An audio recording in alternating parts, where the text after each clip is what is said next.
This is Jeremy Tesmer with SGTV. Donuts come by the dozen. So do cupcakes and cookies. Eggs, roses, they arrive by the dozen. Bottles of beer, they come in 12 packs. So do pencils. Scotch is aged 12 years, and there are 12 days of Christmas. It seems that a dozen really satisfies. 11 is odd, and 13 can be unlucky. No, what people want, what nature demands, is a dozen, an even dozen. Curator Nathan Vonk has assembled 12 suites of work from 12 artists, 6 contemporary and 6 historic, to keep it even. We started with 12 impressionist tableaux painted in the early 20th century by Lucien Biva. Like little blossoms, they form a kind of bouquet. Each painting is singular, but when you put them up together, you get something bigger and broader. And Biva was not the only artist to offer up a garden of earthly delights. For an even dozen, Ken Bortolazzo planted a loving plot of kinetic stainless steel.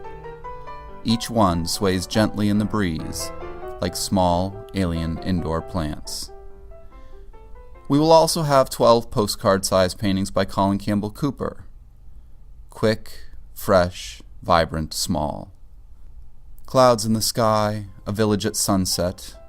These are rendered moments, life's little grace notes, recorded by a master of his art. Nathan has also selected 12 landscapes by Lockwood de Forest, 6 daytime views and 6 nocturnes. Over the course of a 60-year career, de Forest must have painted every hour of the day. We, however, will limit ourselves to 12. 1 for every hour on the clock. We will also show 12 romantic waterfall paintings by Joseph Goldine. India ink and oil on gessoed paper will pour forth to create visions of one of the natural wonders of the world. Except our exhibition will have 12. 7 just wasn't enough. And we aren't going to limit ourselves to the landscape. We will also have 12 abstractions from the 40s, 50s, and 60s by Sidney Gordon.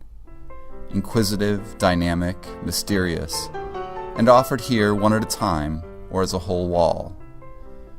We will offer a few mid-century figurative paintings by Richard Haynes.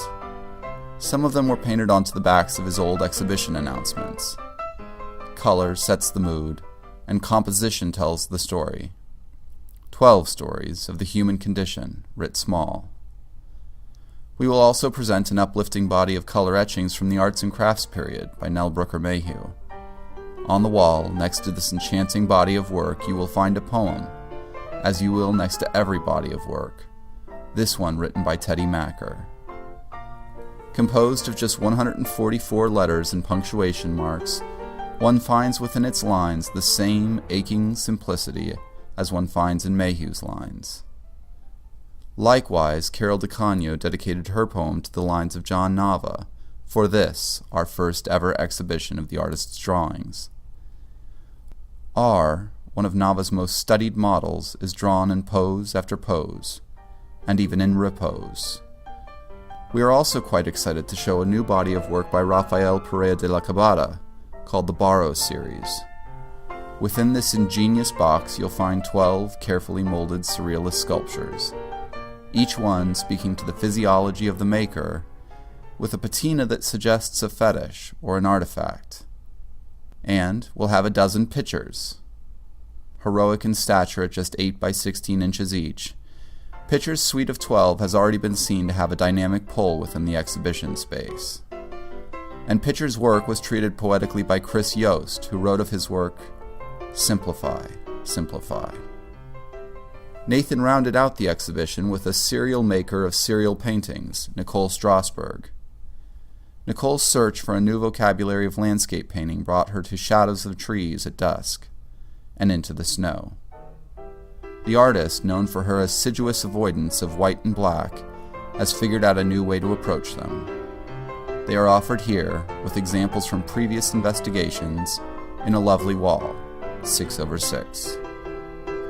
The gallery wishes to thank all 12 poets who wrote poems: Carol DeCagno, Paul Farrakano, our own Frank Goss, Linda Holland, Ellen Chavez Kelly, Christine Kravets, Perry Longo, Teddy Macker, David Starkey, Paul Willis, Chris Yost, and especially Barry Spax, who prevailed upon saner minds to help us with our crazy endeavor. Their efforts have been commemorated in a catalog. An Even Dozen will be on view through March 30th. Come see it.